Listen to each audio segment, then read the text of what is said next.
हर हर महादेव भक्तों, भगवान शिव के 12 ज्योतिर्लिंगों में से एक और ज्योतिर्लिंग की प्रेरणादायक कथा आपको सुनाने आए हैं। तो चलिए भक्तों, शुरू करते हैं। जानते हैं भीमाशंकर ज्योतिर्लिंग का धार्मिक महत्व।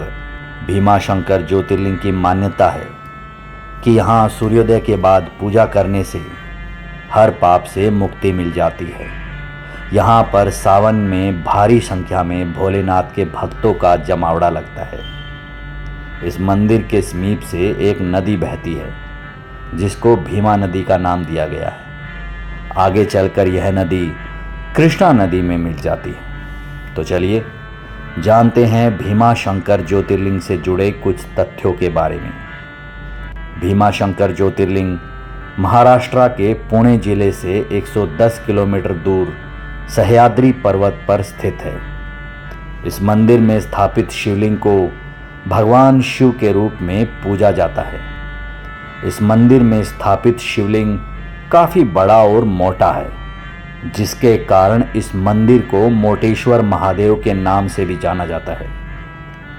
भीमाशंकर ज्योतिर्लिंग के बारे में एक रोचक तथ्य यह भी है कि भारतवर्ष में भीमाशंकर नाम के 2 प्रसिद्ध मंदिर थे।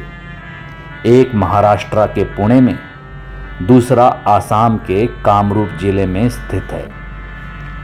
मान्यताओं के अनुसार महाराष्ट्र के भीमाशंकर ज्योतिर्लिंग के मंदिर का निर्माण छत्रपति महाराज शिवाजी ने करवाया था। शिव पुराण में उल्लेख मिलता है कि भीमाशंकर ज्योतिर्लिंग में सूर्योदय के बाद जो भी भक्त सच्चे मन से भगवान शिव की पूजा अर्चना करता है, उसे उसके सभी पापों से मुक्ति मिल जाती है। इसके अलावा पुराणों में यह भी उल्लेख है कि राक्षस भीमा और भगवान शंकर के बीच लड़ाई हुई थी और उस लड़ाई में भगवान शिव के शरीर से निकले पसीने की बूंद से ही भीमारथी नदी का निर्माण हुआ है। भीमाशंकर ज्योतिर्लिंग पर्वत पर स्थित है। रोचक बात यह है कि यहाँ इन पहाड़ियों के आसपास जंगलों में जो भी वनस्पतियाँ पाई जाती है वह भारतवर्ष में अन्य कहीं पर भी नहीं मिलती, और यहाँ कई प्रकार के प्राणियों की दुर्लभ प्रजातियाँ भी पाई जाती है। भीमाशंकर ज्योतिर्लिंग वर्षा ऋतु में पूरी तरह से जल में डूब जाता है।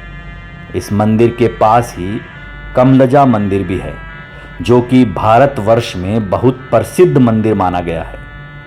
कमलजा माता को ही माता पार्वती का अवतार ही माना जाता है, जो कि भीमा नदी के पास स्थित है। भीमाशंकर ज्योतिर्लिंग के पीछे जो कथा शास्त्रों में आई है, उसके अनुसार कुंभकर्ण को करकटी नाम की एक महिला पर्वत पर मिली थी।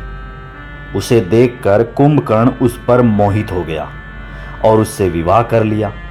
विवाह के बाद कुंभकर्ण लंका लौट आया, लेकिन करकटी पर्वत पर ही रही। कुछ समय बाद करकटी को एक पुत्र हुआ, जिसका नाम भीम रखा गया। कहते हैं कि जब श्री राम ने कुंभकर्ण का वध कर दिया तो करकटी ने अपने पुत्र को देवताओं के छल से दूर रखने का फैसला किया। बड़े होने पर जब भीम को अपने पिता की मृत्यु का कारण पता चला तो उसने देवताओं से बदला लेने का निश्चय किया। भीम ने ब्रह्मा जी की तपस्या करके उनसे बहुत ताकतवर होने का वरदान प्राप्त कर लिया।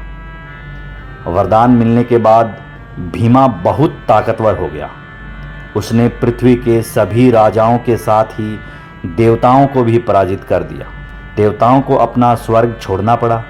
इसके बाद सभी दुखी देवता भगवान शिव जी के पास पहुंचे और उनसे मदद की प्रार्थना की। शिव जी ने देवताओं की प्रार्थना सुनी और सृष्टि को भीमा के आतंक से मुक्त कराने का वचन दिया। उधर भीमा ने काम रूपेश्वर नाम के राजा, जो भगवान शिव के भक्त थे, उनको शिवलिंग की पूजा करते हुए देख लिया, जिसके बाद भीम ने राजा को भगवान की पूजा छोड़कर उसकी पूजा करने के लिए कहा। राजा की बात न मानने पर भीम ने उन्हें बंदी बना लिया और राजा को कारागार में डाल दिया। लेकिन राजा, जो भगवान भोलेनाथ का भक्त था, उसने कारागार में ही शिवलिंग बनाकर उनकी पूजा करने लगा। जब भीम ने यह देखा तो उसने अपनी तलवार से राजा के द्वारा बनाए गए शिवलिंग को तोड़ने का प्रयास किया। ऐसा करने पर शिवलिंग से स्वयं भगवान शिव जी प्रकट हुए, जिसके बाद भगवान शिव और भीम के बीच भयानक युद्ध हुआ, जिसमें भीम की मृत्यु हो गई। जिस जगह पर भीमा का वध हुआ था वहीं आज भीमा शंकर ज्योतिर्लिंग स्थापित है। जब भीमा का अंत हो गया तो सभी देवताओं ने भगवान शिव जी से उसी स्थान पर वास करने का निवेदन किया, ताकि भक्तों को भगवान के दर्शन आसानी से हो सके। देवताओं की बात मानकर शिव जी ज्योति स्वरूप में यहाँ विराजित हो गए। माना जाता है कि भीमा शंकर ज्योतिर्लिंग में स्थापित शिवलिंग स्वयंभू है, यानी कि स्वयं शिव जी ही है। तो चलिए भक्तों, इसी के साथ भीमा शंकर ज्योतिर्लिंग की इस सच्ची घटना को यहीं विराम देते हैं और मिलते हैं आपसे भगवान भोलेनाथ के अगले ज्योतिर्लिंग की अद्भुत कहानी के साथ अगले वीडियो में। तब तक के लिए भजते रहिए। हर हर महादेव।